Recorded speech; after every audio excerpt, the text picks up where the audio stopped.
Forgotten legacy.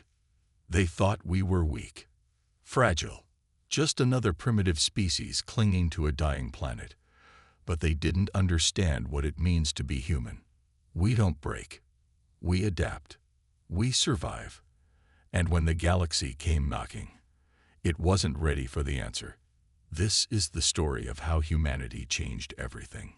Commander Elena Reyes stood at the observation deck of the Earth diplomatic vessel Prometheus, watching as the massive Vordari mothership eclipsed the stars beyond. The alien vessel resembled a crystalline spider, its 8 glittering arms stretching nearly 3 kilometers across space. Each translucent appendage housed technology that made humanity's greatest achievements look like stone tools beside quantum computers. "Nervous, Commander?" asked Dr. Hiroshi Nakamura, adjusting his formal diplomatic uniform. As the leading xenorchaeologist on the mission, he'd spent decades studying fragmented records of humanity's first extraterrestrial contacts. "Not nervous," Elena replied, her dark eyes fixed on the looming alien craft. "Just tired of being treated like children who've wandered into the adults' conversation." The Galactic Conclave had discovered Earth only 15 years ago. Humanity had barely established permanent colonies on Mars and Europa when the Vordari scout ships appeared in orbit, bringing news that our species was merely one of thousands in a vast interstellar community governed by ancient civilizations. Since then, Earth had been fighting for recognition, for a voice at the galactic table. The Vordari, one of the Conclave's founding species, had been assigned as humanity's mentors. In practice, this meant they supervised every aspect of Earth's technological development with condescending superiority. "Docking procedures initiated," announced the ship's eye. "Vordari representatives await the diplomatic team in Hangar Bay 14. Elena nodded to her small team. Besides Dr. Nakamura, there was Lieutenant Marcus Chen, security officer, Dr. Sofia Okafor, Earth's leading physicist, and Ambassador Thomas Garcia, representing the United Earth government. "Remember," Ambassador Garcia said quietly, "we're here to negotiate for access to their hyperspace lanes. Nothing more, no matter how they provoke us." The Vordari greeting party consisted of 3 tall, crystalline beings. Their bodies resembled polished quartz sculptures, with light pulsing through internal channels that shifted between deep indigo and bright violet. Grand Overseer Zilith stood at their center, towering nearly 3 meters tall. "Humans," Zilith's voice resonated directly in their minds, a common Vordari communication method. "Welcome aboard the Eternal Brilliance. Your vessel has been secured in our auxiliary hangar, alongside other protected species craft." Elena caught the implied insult. Protected species meant those deemed too primitive to navigate galactic space independently, but kept her expression neutral. "Grand Overseer," Ambassador Garcia bowed slightly, "we appreciate your hospitality and the Conclave's continued guidance. We've brought examples of our latest technological developments as requested." The Vordari delegation led them through corridors that seemed to shift and reconstruct themselves as they walked. Transparent walls revealed stars streaking by as the massive ship cruised at speeds that shouldn't have been possible according to human physics. They entered a vast chamber where various technological artifacts from dozens of species were displayed like museum pieces. The Vordari had requested demonstrations of Earth's most advanced technologies, ostensibly to evaluate humanity's readiness for expanded privileges within the Conclave. Dr. Okafor activated their presentation, and holographic displays illuminated around them, showing Earth's newest achievements. Fusion reactors that could power cities for decades, quantum computers capable of solving complex simulations, and the prototype for their first true faster-than-light engine. "This is our Mark VI fusion containment system," Dr. Okafor explained proudly. "It produces clean energy at 400% greater efficiency than our previous models." The crystalline aliens circled the displays, lights pulsing more rapidly within their bodies, a sign Elena had learned indicated amusement or derision. "Interesting," Zilith finally said, the telepathic voice dripping with condescension. Your species has managed to discover principles most civilizations master within their first millennium of scientific inquiry. The containment field design is quaint. Dr. Nakamura stepped forward, his patience visibly fraying. With respect, Grand Overseer, humanity has accelerated technological development faster than any other species in recorded history. We've gone from basic flight to space colonization in just over a century. Yes, another Vordari, Science Minister Telix projected. An admirable pace for such a biologically limited species. However, you still utilize neural interfaces that require physical connections rather than the direct quantum entanglement that even our youngest children master. Elena clenched her jaw. This was exactly what they had expected. The same patronizing dismissal they always received. Perhaps, Ambassador Garcia interjected diplomatically, you might share how long it took the Vordari to develop similar technologies. We are eager students. The Vordari achieved fusion power approximately 70,000 of your years ago, Syleth answered. Though truly, we evolved beyond such crude energy generation shortly thereafter. The chamber fell silent as Dr. Nakamura stepped toward the center of the room. He carried a small metallic case that hadn't been part of their official presentation. Elena recognized it immediately. It contained the Arcturus artifact, discovered buried beneath the Martian surface 3 years ago. While we appreciate your assessment of our current technology, Nakamura said carefully, we were hoping you might help us understand something we've discovered. Ambassador Garcia shot a warning glance at Nakamura. The artifact wasn't part of their approved diplomatic agenda, but Elena nodded slightly to the scientist. They had discussed this contingency privately. If the Vordari continued their dismissive attitude, they would play their wild card. Nakamura placed the case on a display pedestal and opened it. Inside sat what appeared to be a small metallic sphere, approximately 20 centimeters in diameter, its surface etched with intricate patterns that seemed to shift under direct observation. The reaction was immediate. The Vordari delegation went completely still, the pulses of light within their crystalline bodies freezing in place. Where did you obtain this? Zilith demanded, all condescension vanishing from the telepathic voice. We excavated it from beneath the surface of Mars, Dr. Nakamura explained. It was buried approximately 30 meters down, in what appears to have been a sealed chamber. Carbon dating and other analysis suggests it's approximately 700 years old. Impossible, Science Minister Telix projected, moving closer to the sphere. This is a quantum phase manipulator. No species at your development stage could possibly understand its principles, let alone manufacture one. That's why we brought it to you, Elena said innocently. We hoped the Vordari might illuminate us on its origins and purpose. The Vordari exchanged what appeared to be private communications, their internal lights flickering in complex patterns. This device, Xylith finally said, appears to be of precursor origin, an ancient species that vanished from the galaxy long before even the Vordari achieved sentience. We will need to confiscate it for proper study. Dr. Okafor stepped forward, positioning herself between the Vordari and the artifact. With respect, Grand Overseer, we've already begun analyzing it ourselves, and we've made some fascinating discoveries. She touched the sphere gently, and its surface responded, patterns reorganizing themselves beneath her fingertips, holographic symbols projected upward, ancient writing that scrolled through the air above the artifact. The most interesting discovery, Elena said quietly, is that the language isn't alien at all.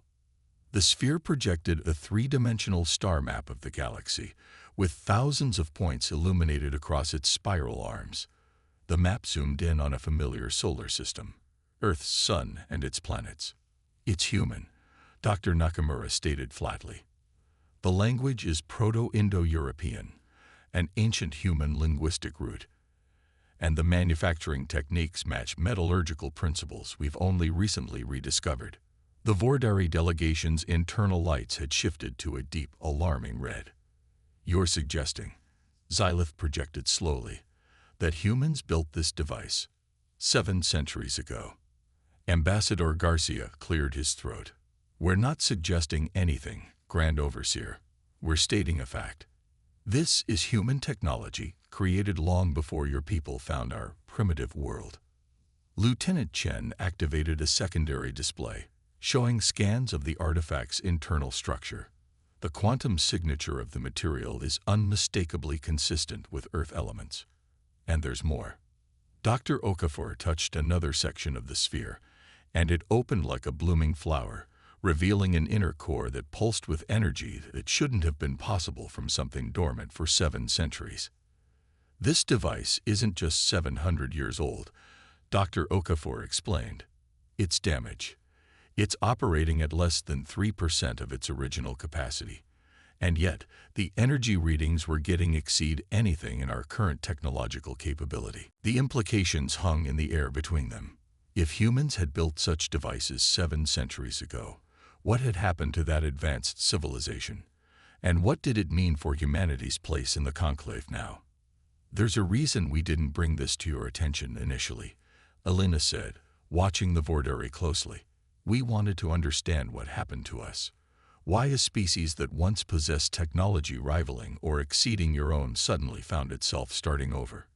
Zilith's crystalline form had lost some of its luster, the bright confidence dimmed by uncertainty. This requires consultation with the conclave elders. Such a discovery has significant implications. Indeed it does, Ambassador Garcia agreed. Particularly regarding your people's mentorship of our species. It seems the students might have once been the teachers. As the Vordari huddled in private communication, Alina moved closer to the artifact, feeling its subtle vibration against her palm. Whatever had happened to humanity's ancient civilization, this small fragment of their forgotten legacy had survived. And with it, the first piece of a puzzle that would change humanity's place in the galaxy forever. Zilith turned back to the human delegation, internal lights now pulsing in a rapid, agitated pattern. Commander Reyes, this revelation requires verification. We must examine this artifact thoroughly. Of course, Alina smiled. Under joint human-Vordari research protocols. After all, it is our heritage. The Grand Overseer's telepathic projection carried unmistakable alarm now. You don't understand the implications. If what you claim is true. A sudden tremor ran through the mothership, cutting off Zilith's words. The artifact's glow intensified, and the holographic display expanded, showing more detailed star maps with thousands of locations marked across the galaxy. Interesting, Dr. Nakamura murmured. It appears our ancient device recognizes Vordari energy signatures, and it's responding. The first part of humanity's forgotten story was unfolding, and nothing in the galaxy would ever be the same. Rising from ashes, the Vordari mothership shuddered again as the ancient human artifact continued to power up, its soft glow intensifying to a brilliant blue-white radiance that filled the chamber. The crystalline aliens had backed away, their internal light patterns cycling through rapid sequences that Alina recognized as alarm. Deactivated immediately. Grand Overseer Zilith demanded, the telepathic voice no longer smooth and condescending but sharp with urgency. Dr. Okafor studied the readings on her handheld scanner. Fascinating. The device appears to be interfacing with the ship's systems. It's accessing your database. That's impossible, Science Minister Telix projected. Our quantum encryption is apparently something our ancestors understood quite well, Alina interrupted, watching as streams of data flowed through the holographic display. Ancient star charts overlaid with modern galactic maps, with thousands of points illuminated across both. For 15 years, humanity had accepted the narrative that they were newcomers to the galactic community, primitive upstarts barely worth noticing. Now, as the artifact continued to download information from the Vordari systems, a different story was emerging.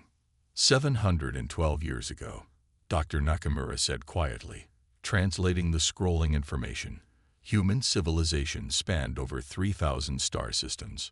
Ambassador Garcia's normally diplomatic composure faltered. 3,000, but that would make us One of the most expansive civilizations in galactic history, Elena finished, her eyes fixed on the data stream. At least according to these records, the artifact projected a timeline that stretched across the chamber. It showed human expansion beginning nearly a millennium ago, spreading rapidly through the galaxy using technology that even now exceeded Earth's current capabilities. This can't be correct, Xylith insisted, though with noticeably less certainty. The Conclave historical archives contain no record of human civilization beyond your home system prior to our discovery 15 years ago. Lieutenant Chen had positioned himself between the human delegation and the increasingly agitated Vordari. Perhaps your archives are incomplete, Grand Overseer. Or perhaps they were deliberately altered. The accusation hung in the air as the artifact continued its work, reconstructing humanity's forgotten history from fragments stored in its quantum memory and data gleaned from the Vordari systems. There, Dr. Okafor pointed to a section of the timeline that pulsed red. Approximately 700 years ago, something catastrophic happened. The holographic display showed a wave of destruction spreading across human-controlled space, system after system going dark. Not from external attack, but from within. A technological plague that swept through their network of worlds. The Great Collapse. Nakamura read from the scrolling text. A quantum virus that infected our neural interfaces. Our ancestors had developed direct mind-machine connections far more advanced than anything we use today. The virus corrupted those connections, along with all network technology. Images flashed across the display. Massive ships drifting powerless in space. Cities plunged into darkness as their advanced systems failed, and finally, a deliberate action. The severing of all connections between Earth and its colonies. They quarantined Earth, Elena realized, her voice barely above a whisper. Cut us off completely to protect us from the virus, and then activated some kind of planetary defense system that erased all evidence of advanced technology. Ambassador Garcia turned to the Vordari delegation. You knew, didn't you? Your people discovered evidence of our past, but chose to hide it from us. Before Xylith could respond, security alarms blared throughout the mothership.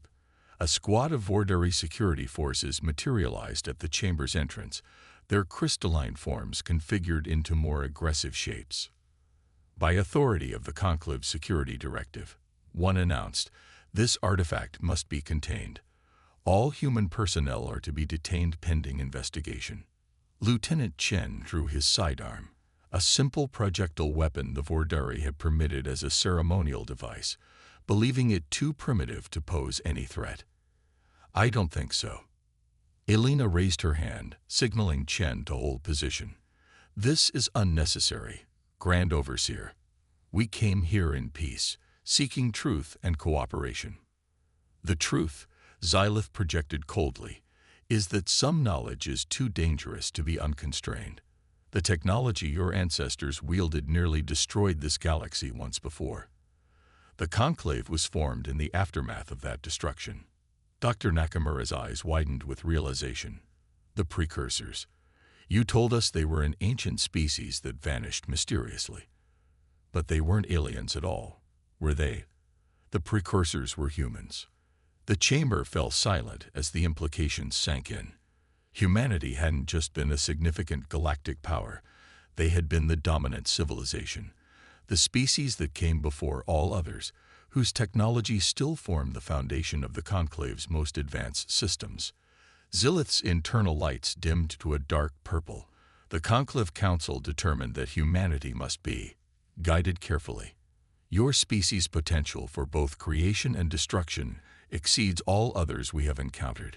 When we discovered your world, rebuilding after the collapse with no memory of your past, it was decided that a slow reintroduction to galactic society was safest. You mean you decided to keep us ignorant and dependent? Elena countered. To ensure we never reclaimed our former position. The artifact suddenly pulsed brighter, and a new holographic projection appeared. A human figure in ancient-looking attire, speaking in a language that sounded like archaic Earth dialects, but was somehow understandable to all present. Final contingency protocol activated, the figure announced. If this message has been triggered, Earth has rediscovered its heritage. The safeguards are now lifting.